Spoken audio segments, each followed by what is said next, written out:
Chers compatriotes d'Algérie, bonjour à vous tous. Et chers compatriotes africains, à vous aussi, bonjour à vous tous.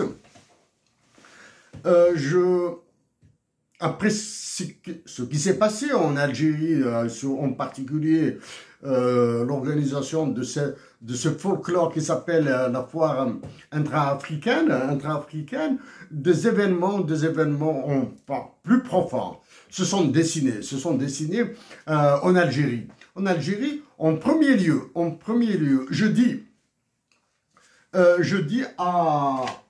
au président actuel de l'exercice, le président de Sierra Leone, Julius Maada Bio, à travers le vice-président de la Banque africaine de développement lié à la CEDEAO, qui a été reçu en Algérie par le vendeur principal de l'Algérie, le ministre d'État chargé des mines et de l'énergie. Il est hors de question pour moi, Cheikh Faïsal, de vous laisser massacrer mon pays comme vous avez massacré tous les pays de la CEDEAO.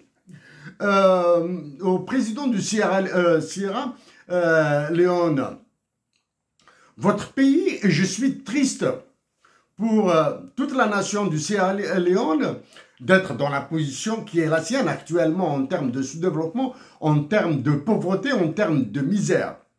À vous, en particulier, donc, président actuel de la CEDEAO. Et à vos agents dans l'UEMOA, la CEDEAO, ENDCO, etc.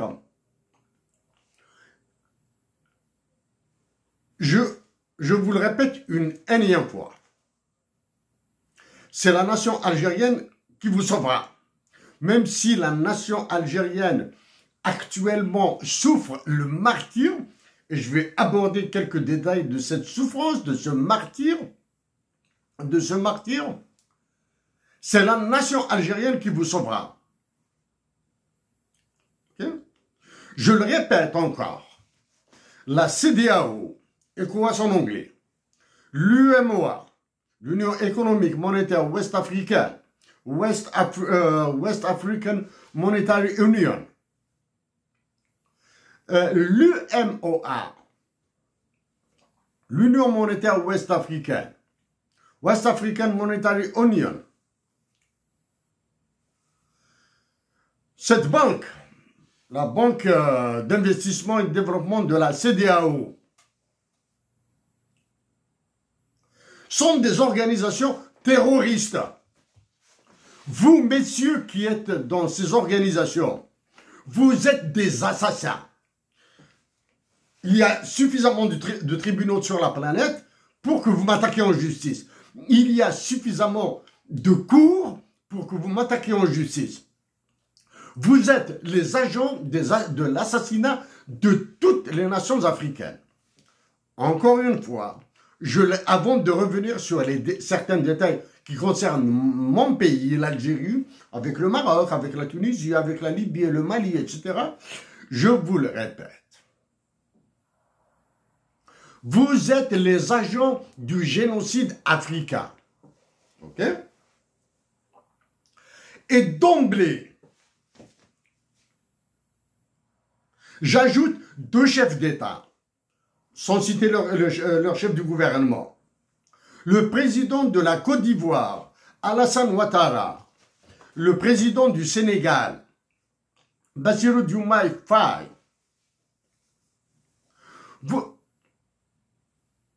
Vous incarnez l'acceptation du massacre de vos peuples. Et à travers vos peuples, vous incarnez le massacre, le génocide de tous les Africains actuellement. Vous avez été reçus en France, à l'Élysée. L'Élysée signifie enfer. Donc, les peuples de Côte d'Ivoire et du Sénégal doivent se soulever dans l'immédiat contre le franc CFA. À Patrice Talon, le président du Bénin, ça fait longtemps maintenant que je m'adresse à vous. Votre pays est plus petit que ma wilaya de naissance en Algérie, Béjaïa. Vous êtes pas l'archétype, pas le modèle, vous êtes un échantillon de ceux qui sont utilisés pour la prédation de l'Afrique. Voilà. Pour les pays de l'AES, Niger, Mali et Burkina Faso, vous êtes trop faibles. Les dirigeants, hein, je parle des dirigeants du Niger, du Mali et du Burkina Faso. Vous êtes trop faibles pour aller de l'avant. Vous êtes en train de faire maintenant dans la langue de bois, dans la gesticulation, dans le vent. Vous êtes incapables d'aller vers une libération totale de vos peuples en décrétant votre monnaie nationale. Vous êtes encore pas biberonnés, vous buvez encore du poison du roi Emmanuel Macron. Voilà. Maintenant, je généralise. Tous les dirigeants des colonies françaises en Afrique, je dis bien tous les dirigeants des colonies françaises en Afrique, vous souffrez tellement de manque de patriotisme. Vous êtes tellement heureux. Je dis bien, vous êtes tellement heureux de diriger des dictatures ou bien d'être des pions de dictature militaire que vous êtes, mais non, là, vous êtes des minables, vous êtes des moins que rien pour Emmanuel Macron. Un simple mot d'Emmanuel Macron et un déplacement du plus petit agent des services secrets français avec un groupe maximum de 10 mercenaires. Et vous serez foutu en l'air. D'accord? C'est clair. Je le répète encore une fois. C'est moi qui vous ai défendu mieux que tous vos chefs d'État de par le passé. Je le répète, Alassane Ouattara, président de la Côte d'Ivoire, et Bassirou Diomaye Faye, l'actuel président du Sénégal, vous êtes insignifiants pour Emmanuel Macron. C'est pour cette raison que vous vous êtes mis plus qu'à genoux, à plat ventre devant lui. Ok? Je sais que la majorité des colonies françaises utilisent la langue française. Je sais que dans certains pays, il y a l'anglais qui est utilisé. L'anglais, je le réserverai pour d'autres messages, d'autres interventions. À plus que vous, là. À vous. Tous les dirigeants des pays qui utilisent le franc CFA. Okay. Ça, c'est une image claire, nette et limpide. Soit vous décidez de partir, comme est en train de faire la transition Patrice Talon au Bénin, comme elle est en train de se préparer au Cameroun et au Côte d'Ivoire, etc., comme elle risque de se reproduire au Sénégal, comme risque de se produire des coups d'État sanglants au Mali, au Niger, au Burkina Faso et au Tchad. Soit vous décidez de partir et d'avouer que vous ne pouvez absolument rien faire pour vos peuples face à Emmanuel Macron et que vous ne pouvez absolument rien faire contre le franc CFA. D'accord? Maintenant, je reviens un peu plus en détail concernant mon pays, l'Algérie. Ce qui se passe dans mon pays est moins pire que ce qui se passe dans vos pays. Mais c'est toujours, sont des crimes de guerre, ce qui se passe dans mon pays, là. Dans mon pays, en Algérie, actuellement, il y a des crimes de guerre. Le crime de guerre numéro 1, c'est la privatisation de la justice en Algérie. Ça, c'est le deuxième crime de guerre contre mon pays, contre la nation algérienne à laquelle j'appartiens, est la privatisation de l'armée par un groupe de généraux. C'est un crime de guerre, ça. C'est une privatisation.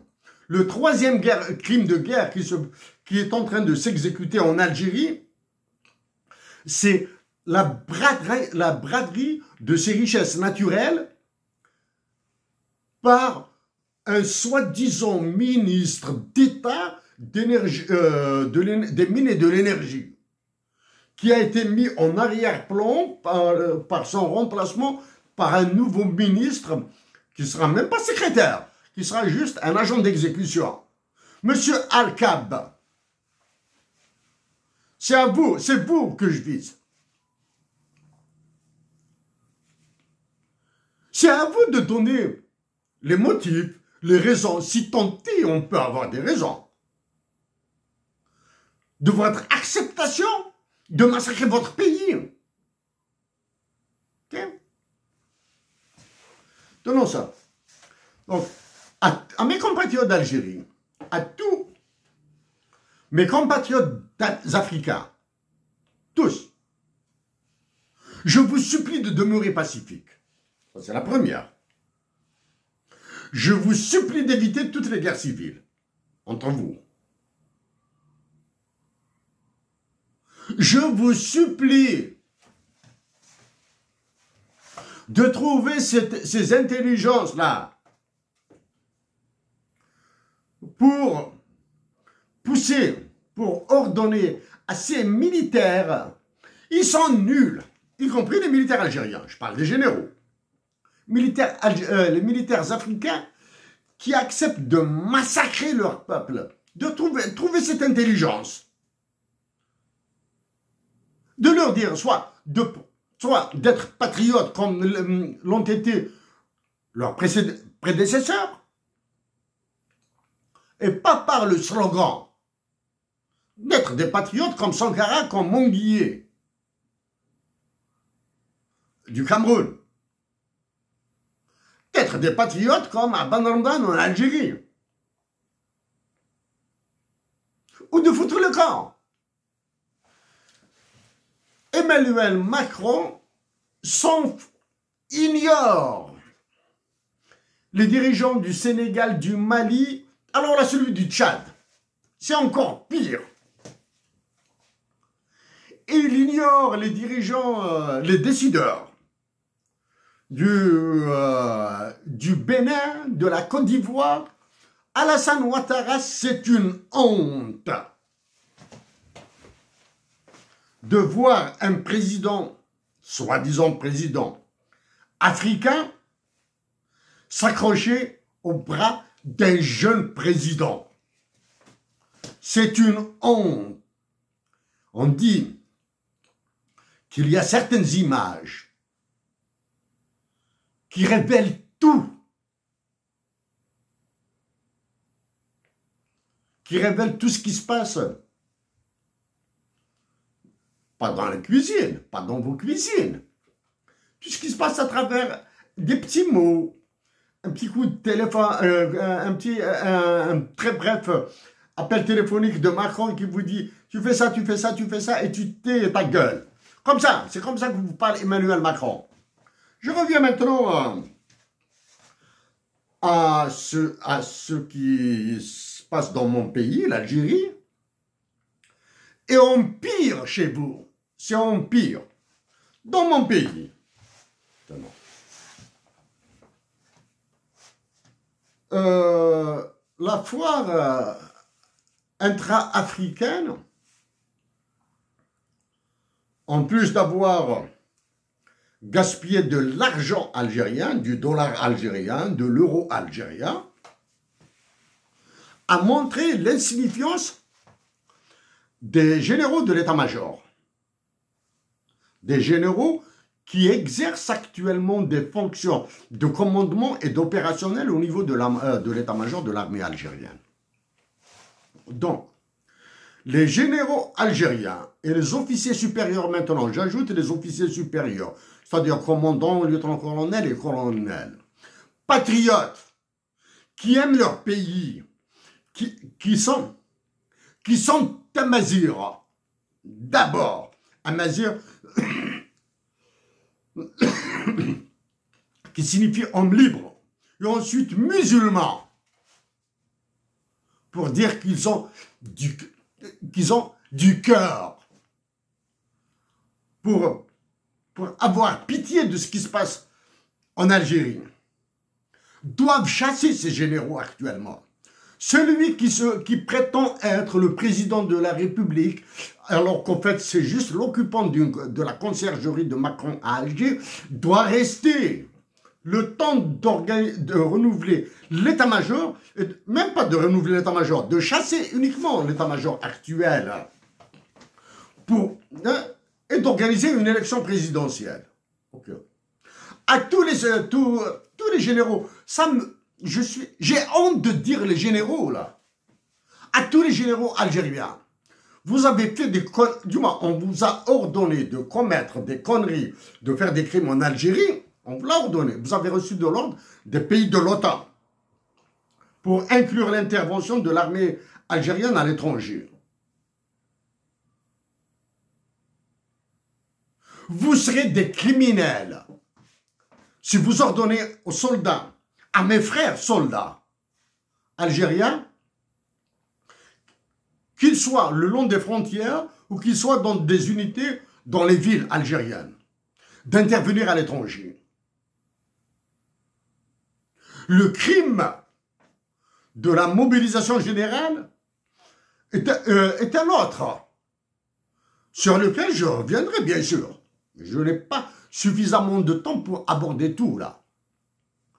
La mobilisation générale est du ressort de la nation. C'est à la nation algérienne de décider si elle se mobilise ou pas. Actuellement, il est hors de question de se mobiliser pour vous. Donc, qu'est-ce qui s'est passé en Algérie durant cette foire-là? Une vraie foire. Une foire des plus lugubres, une foire criminelle. Se confirment 3 événements principaux. Pour moi, ce que je dis en 2015, le dinar algérien se transformera en franc CFA. Une dévaluation du dinar. Ils ont peur d'annoncer une dévaluation du dinar. Je profite aux gouverneurs, vice-gouverneurs, aux directeurs généraux à l'intérieur de la Banque d'Algérie. Vous avez été des gamins avec moi dans votre réaction. Vous avez été des gamins. Arrêtez d'être des gamins. Vous prenez des décisions pour la Banque centrale de Ben Ramadan, de Hussein Ahmed, de Boudiaf et de Ben Mehdi. Ce n'est pas votre banque centrale. C'est la banque centrale léguée par la révolution algérienne. OK? Dans vos réactions par la baisse du taux directeur de 4 à 3,75%, quelque chose comme ça, là, réaction 36 heures après mon intervention. Et l'organisation de séminaires sur la fuite de capitaux, etc. La fuite de capitaux, vous êtes complice, là. C'est vous. Vous qui êtes complice. Vous recevez des ordres des généraux, vous avez vos copains et copines, vous donnez des ordres aux directeurs généraux des banques d'Algérie, des banques commerciales en Algérie comme la BNA, la CPA, la Badr Co, etc., pour qu'ils ouvrent des lignes de crédit illimitées pour des escrocs. Je le répète, j'ai été attaqué sur ça, je le répète. Le commerce international algérien est intégralement mafieux. D'accord? C'est pour cette raison que des généraux amazirs musulmans doivent chasser ces généraux actuellement. Voilà. Et arrêter la braderie, la vente de l'Algérie. Donc, combien? Nous sommes fin septembre. Dans moins de 2 mois, ce sera le 1er novembre 2025, la nation algérienne verra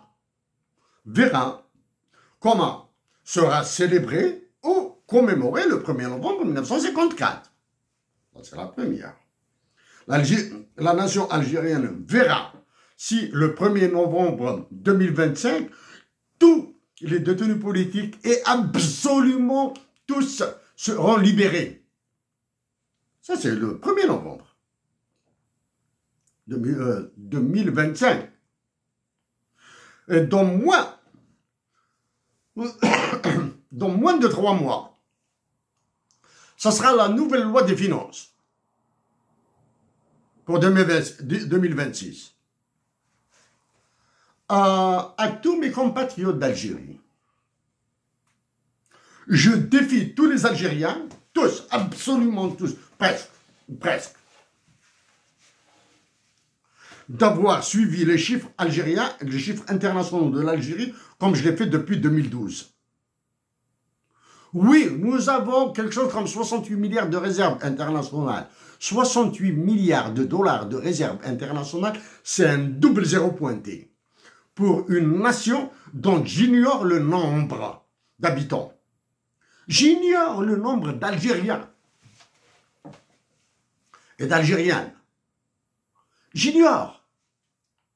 68 milliards de dollars, c'est un double zéro pointé. Pourquoi c'est un double zéro pointé? Parce que des chocs internationaux, des chocs, sur l'Algérie, on a subi. Et elle va en subir encore. Elle va en subir encore. Et ces chocs coûtent de l'argent. Cet argent sera puisé des réserves internationales et ensuite des stocks d'or algériens à l'étranger dont j'ignore la quantité en onces ou bien en kilogrammes. Là. Ça, c'est...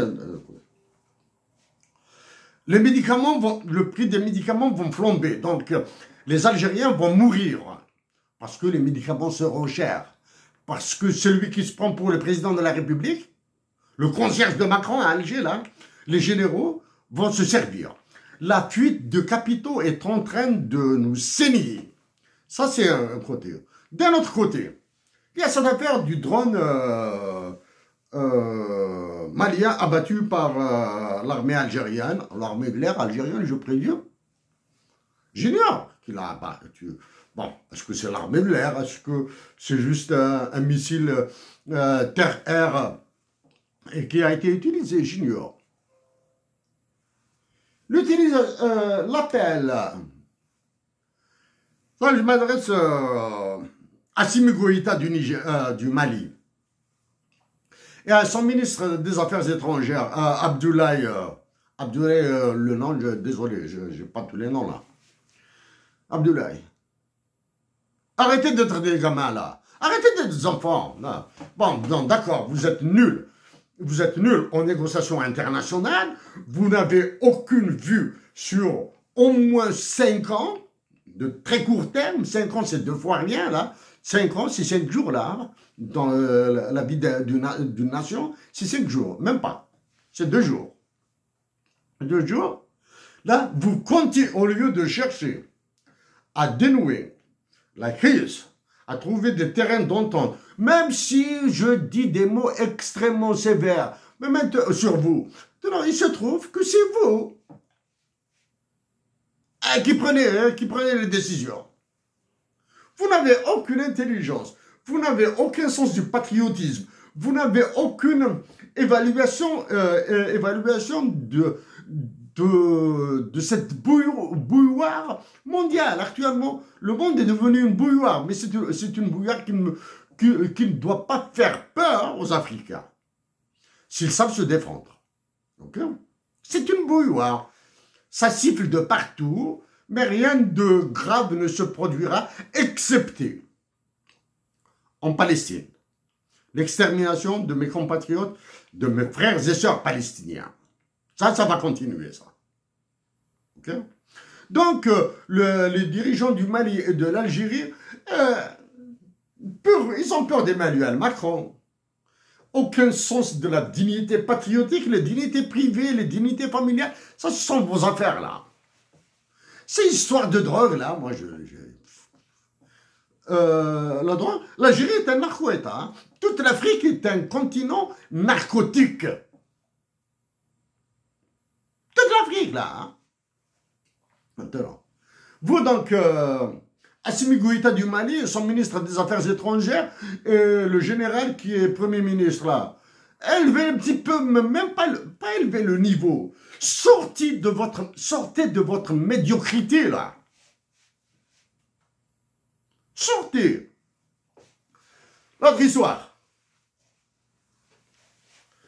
Le roi du Maroc, à qui je me suis adressé, et si par malheur,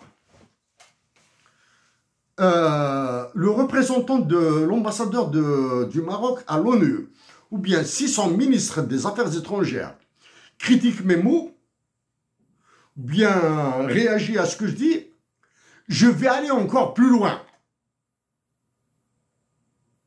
Donc, l'ambassadeur du Maroc à l'ONU, l'ambassadeur d'Algérie, non, je ne parle pas là, hein, c'est l'ambassadeur d'une dictature. C'est l'ambassadeur de n'importe quoi algérien à l'ONU.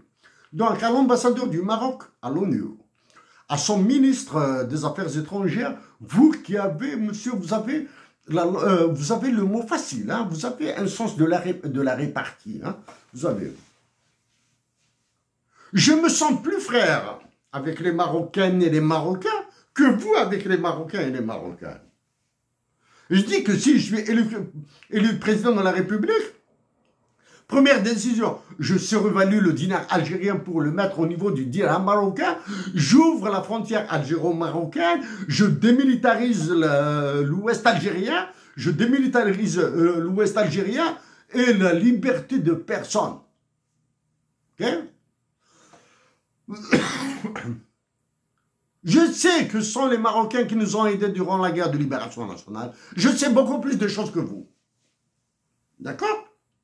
Donc, le roi du Maroc, dans deux messages précédents, hein, ils sont assez vieux, hein, vous le dites là. Ce qui s'est passé au Qatar, bombardé par les Israéliens, pendant que l'Israélien extermine la nation palestinienne, vous donne la couleur, le goût de ce que subira le Maroc. Vous avez compté sur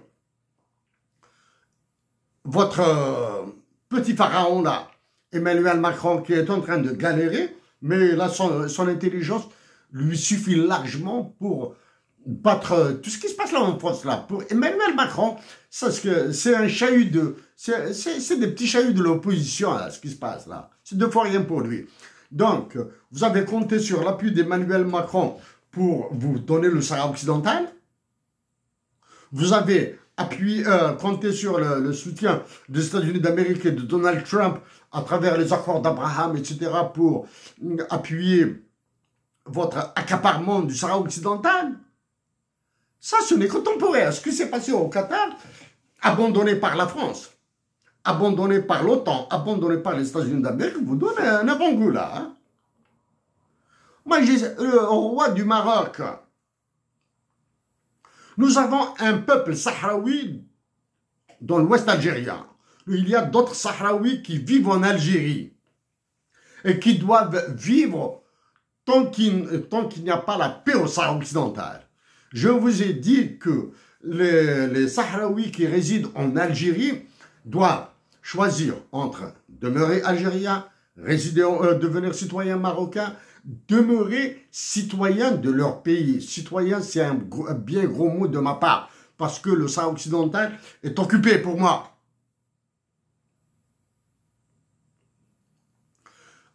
Au roi du Maroc, je vous ai dit que je suis prêt à discuter informellement avec tout responsable là. Là, j'évite d'aller dans les détails là.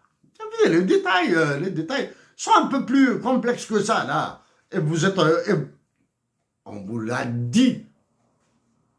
On vous l'a dit. Certains détails. En tant qu'Algériens, les Sahraouis doivent décider. La nation algérienne doit savoir si les Sahraouis doivent rester à Tindouf, partout en Algérie, ou s'ils veulent le regagner. Bien sûr, il y a cet imbécile-là, double imbécile, triple imbécile, qui se prend pour le président de la République arabe sahraoui démocratique, alors qu'au Maroc, hypocritement, la majorité est reconnue. En Algérie, hypocritement, la majorité est reconnue. Le Sahara occidental se trouve être arabe. Donc il y a ce crétin qui se prend pour le président du Sahara occidental que je n'ai jamais entendu citer le nom d'un révolutionnaire africain, algérien, puisqu'il est en Algérie, marocain, vietnamien, cubain, vénézuélien, palestinien. Il n'a jamais cité un révolutionnaire qui lui servirait un peu de modèle ou bien qui l'inspirera. Il est là à se faire jouer comme le petit Mola à Alger là. Donc, la nation marocaine et la nation algérienne doivent s'envoyer dès à présent des messages de respect, de fraternité, d'amazérité, de tout, pour pousser ceux qui prennent la décision de s'entendre. Donc ça c'est entre l'Algérie et le Maroc. Entre l'Algérie, le Niger, le Mali et les Burkina Faso, de nouvelles constructions doivent se faire. La Russie, la Chine, l'Inde, les États-Unis, la France surtout d'Emmanuel Macron, un peu moins l'Angleterre, le chancelier, le premier ministre d'Angleterre là, et le chancelier allemand là, ils sont en guerre contre la Russie. Alors que dans leur pays, c'est un foutoir. Ils continuent à négocier, ils discutent, ils se rencontrent. D'un côté, le président des États-Unis d'Amérique menace le président de la Fédération de Russie. En même temps, il négocie avec lui la paix en Ukraine. Et d'un côté, il le menace par les avoirs, par des douanes, etc. Mais d'un autre côté, il s'appelle au téléphone. Oui, on doit faire la paix en Ukraine, etc., etc. Mais vous, mais parce que vous êtes nuls. Vous êtes nuls. Vous êtes nuls. Vous êtes dominés par Emmanuel Macron, du moins. Emmanuel Macron, là, il vous a fait des layettes. Oh. Qu'est-ce que c'est que... Faut bouger. Durant cette foire africaine, intra-africaine, etc., qu'est-ce qui s'est dessiné? En plus de... C'est horrible, horrible. Celui qui se prend pour le président du Tchad, là. Dans un avion, s'amène à Alger, avec un grade de maréchal hors catégorie, etc., alors qu'il est né hier, etc., reçus avec une garde républicaine algérienne, etc., alors que la nation tchadienne crève de faim. Oh. Alors que c'est Emmanuel Macron qui le protège contre son opposition, qu'elle soit politique, pacifique, ou qu'elle soit l'opposition armée, la rébellion armée au Tchad. Okay? Ils viennent là, ils nous annoncent coopération algéro-tchadienne. Ah, une coopération algéro-tchadienne est impossible. Il y a l'aide de l'Algérie au Tchad. Point barre. La nation algérienne pourra aider la nation tchadienne. Ça, c'est certain. Comme doit aider la nation algérienne, la nation algérienne doit aider les nations du Mali, du Niger et du Burkina Faso pour leur donner 10, 15, 20 milliards de dollars pour qu'ils aient leur banque centrale, là. Pour les sortir du franc CFA, là. Ouais. Donc ça. Donc, il s'annonce. Qu'est-ce qui est derrière tout ça maintenant? Celui qui occupe la conciergerie de Macron à Alger, c'est-à-dire la présidence de la République entre guillemets, c'est ce qu'il dit. Mais ce qu'il ignore, c'est qu'il dit des conneries. Ce qu'il ignore, c'est que ces conneries sont des crimes contre l'Algérie.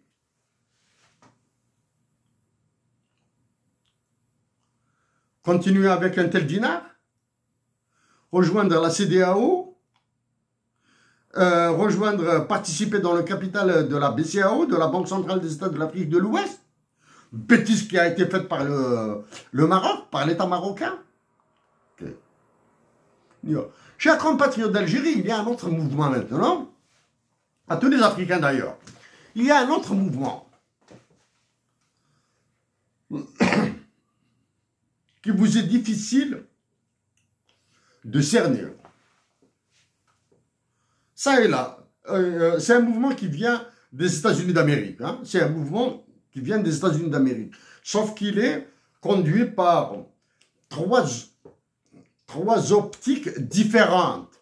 Il y a l'optique de George Soros, il y a l'optique d'Elon Musk et il y a l'optique de Steve Bannon.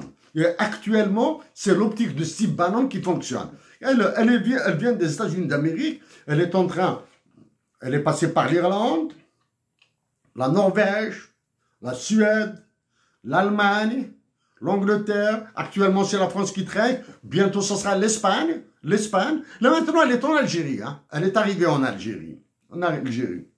Ainsi, d'un côté, le banditisme, les agressions, les crimes de droit commun, là, hein. Et ensuite, il y a les crimes pénaux, c'est-à-dire les assassinats. Hein. Donc, il y a des voyous, armés ou non armés, qui s'organisent et qui sèment la terreur en Algérie. Sèment la terreur. La terreur. Dans les cités, dans les villages, dans les villes, etc. Et en face, vous avez la police, la gendarmerie et surtout le dégât de l'absence de la sécurité militaire. La sécurité militaire algérienne a été complètement disloquée, même si elle a été un instrument de la répression, de la violence et du crime, etc., etc. La sécurité militaire aurait pu aider à diminuer le crime. Mais maintenant, le crime, il est devenu structurel en Algérie. Il est devenu structurel, c'est-à-dire, il est dans toutes les structures algériennes. Chaque niveau alimente l'autre niveau, etc. Donc là, il faudra...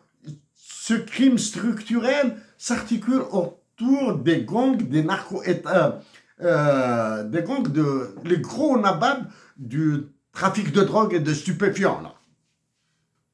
L'armement, les armes, c'est du... Acheter maintenant un pistolet, un Kalachnikov, c'est comme acheter du pain. Bon. Donc, d'un côté, il y a ceux qui dénoncent, à travers des vidéos, à travers ceci, à travers cela. Il y a d'autres, côté policiers, etc. C'est les généraux algériens sont idiots.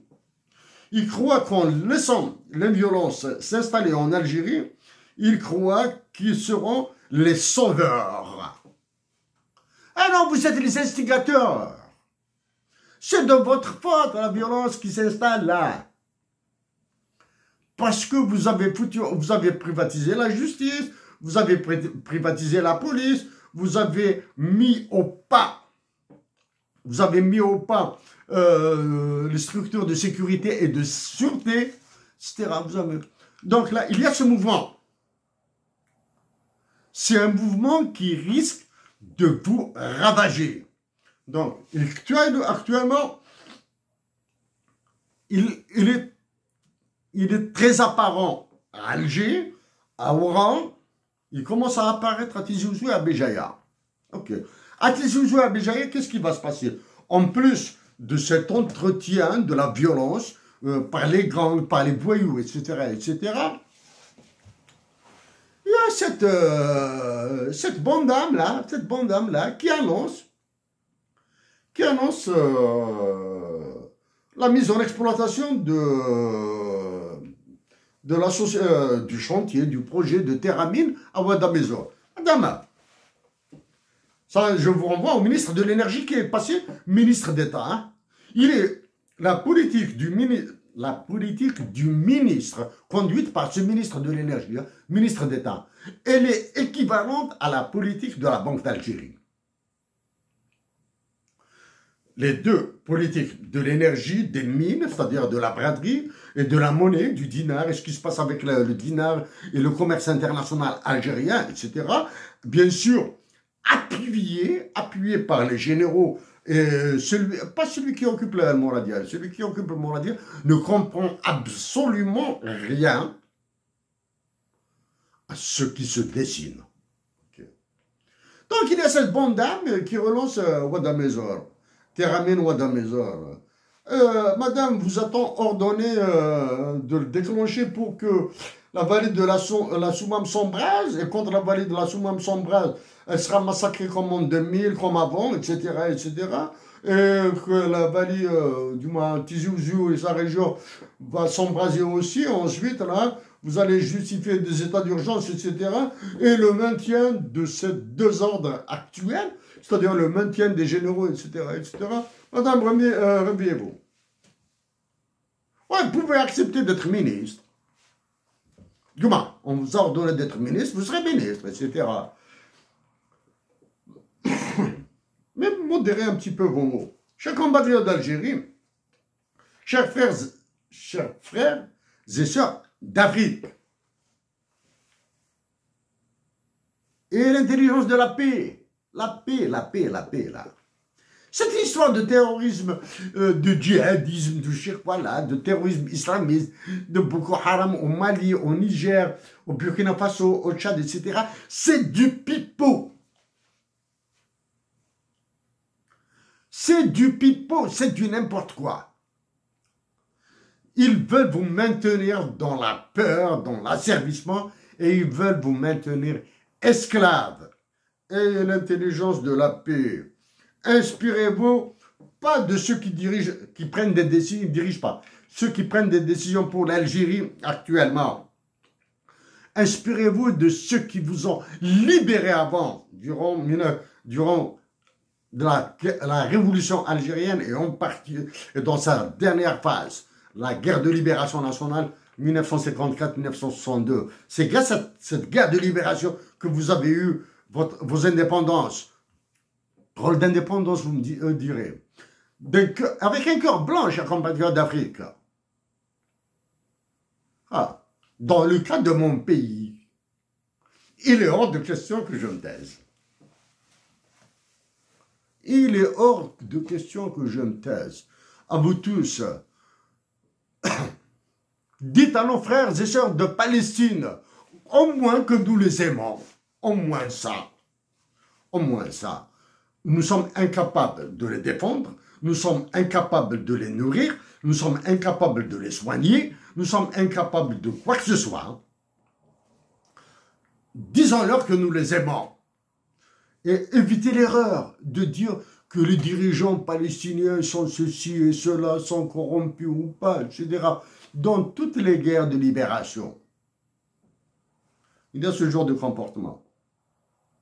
Pensez à ceux qui veulent la paix, à ceux qui veulent leur libération, à ceux qui veulent la liberté de nous tous et de nous toutes. Merci à vous tous.